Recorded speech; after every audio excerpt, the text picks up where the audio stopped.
should have something similar to this drawn. 5-membered ring, new 6-membered ring. I'm going to start by trying to mimic what I did on the last example.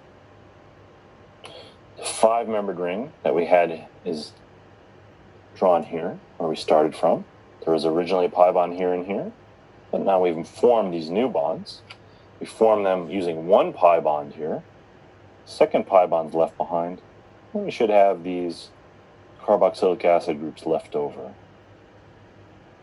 So when we do this reaction, we're going to use the 4 pi electrons, or p electrons, from the diene, and we only need 2 electrons from the reaction partner, and the result will be 6-membered ring.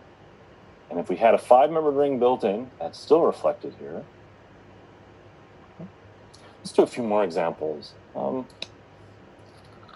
just to get some practice. What if we take and modify our diene just a little bit?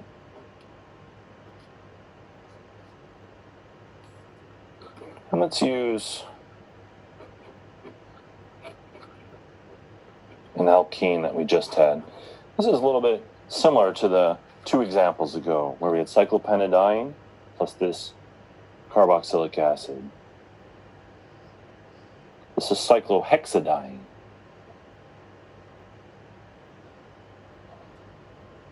It's actually 1,3 cyclohexadiene. The 1 and 3 positions tell us where the alkene is. That's not so important for us. But we're going to make a 6-membered ring somehow between the 1 and 4 positions of our diene, right? And this already has a 6-membered ring in, so what is this going to look like here? See if you can come up with an answer.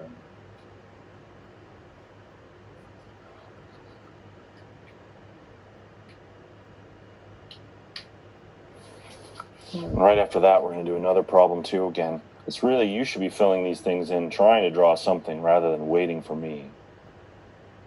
That's kind of the purpose of this pause here. I'm not being lazy. It's a perfect opportunity for you to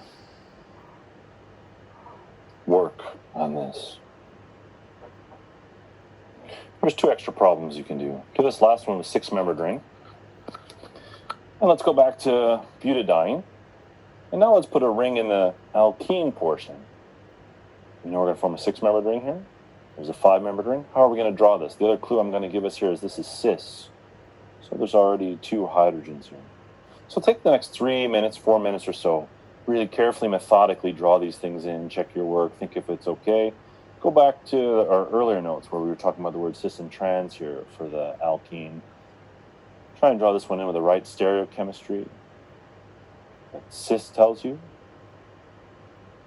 Try and make sure that you connect all the bonds properly. You're making 6-membered rings in all cases. Everything else comes along. If there's already a 5-membered ring, that has to be in the product along with our new 6-membered ring. If there's an 8-membered ring, again, that would obviously have to come right along for the ride with us.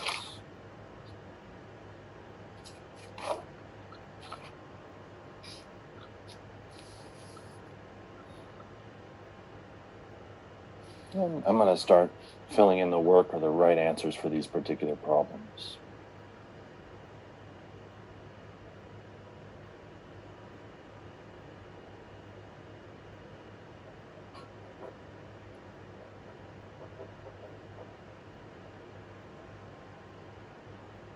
And after we fill those in, we'll discuss them at some length.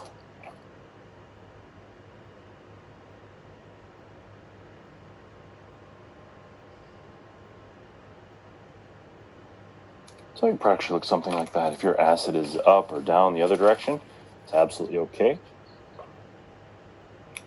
But you should have this type of structure, and in the other particular product,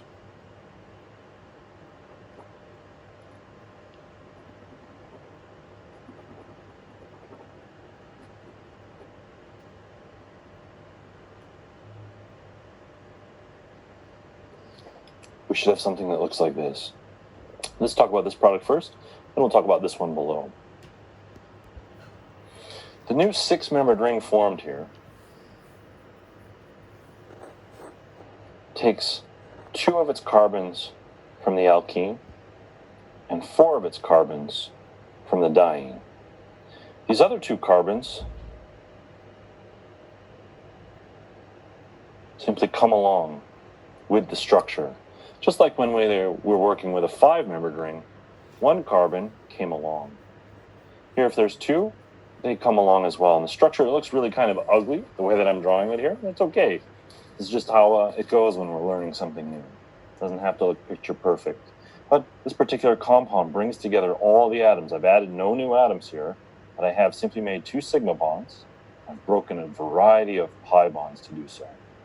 In the other example, this part looks very similar to where we were starting. We should form a very, very simple 6-membered ring between these. And that I did. But this alkene also was constructed to something else, and this doesn't break in the process. This comes along with it. And key point for this is that you either should indicate that this is cis and up, or you could put dashes here, and that would be identical to what I've drawn with wedges, just indicating that we have these particular bonds in such a fashion as cis or trans. So I think now, given the time that we have about 10, 12 minutes left today. One of the things I wanted to talk about today we won't be able to, and that's probably for all of our benefit, but let's actually use the Diels-Alder reaction, keep working with it. I'll emphasize this instead this semester. What I'm going to do is emphasize looking at products and thinking about what starting materials would you use to make Diels-Alder products. We've done about 5 examples in the forward direction. In the reverse direction, we're always going to be trying to find a 6-membered ring that we can cut somehow, separate it in 2 simpler pieces. Okay? So when we look at a new product and we're being asked to make it using a Diels-Alder reaction, don't panic. That would be a terrible mistake. Instead, try and identify the 6-membered ring. Try and identify, well, what portion of the molecule would be a good candidate for a diene? Draw it. What portion would be a good candidate for our alkene component? Draw it. And then you can always practice whatever you've come up with to make sure it works in the example that you're being asked to do. So let's see. We're going to just have 2 things here we're going to have to fill in. Remember, one's always going to be a diene, and one's going to have to be an alkene. And we're going to have some product.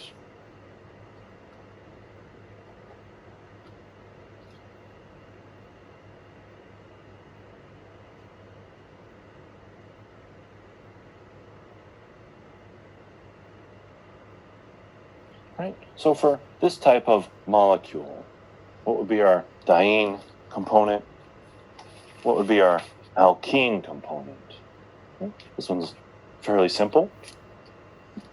We'll get increasingly complex in the next 10 minutes that we have together. And actually, I'm kind of happy we ran out of time for the longer thing I wanted to talk about, because maybe this will be more practical and useful for us as we continue to move on in organic chemistry. Sometimes we're going to have to think about making products and proposing best reagents.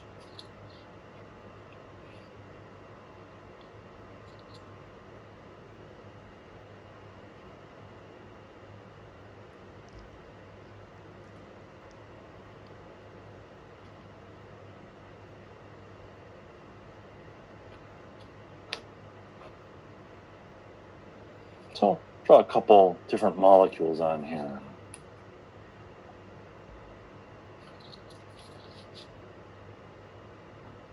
And we'll try and talk them backwards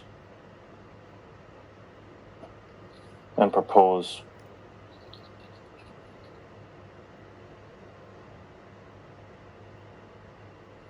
possible reagents.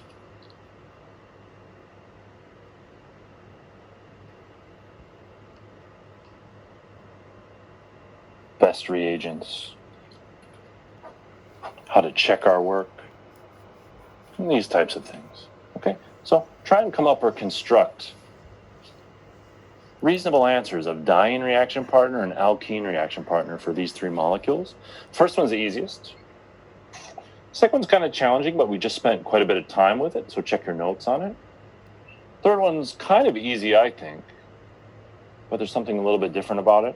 So again, try with your utmost ability. Use your notes, reflect back. Usually I'd have you working in pairs. So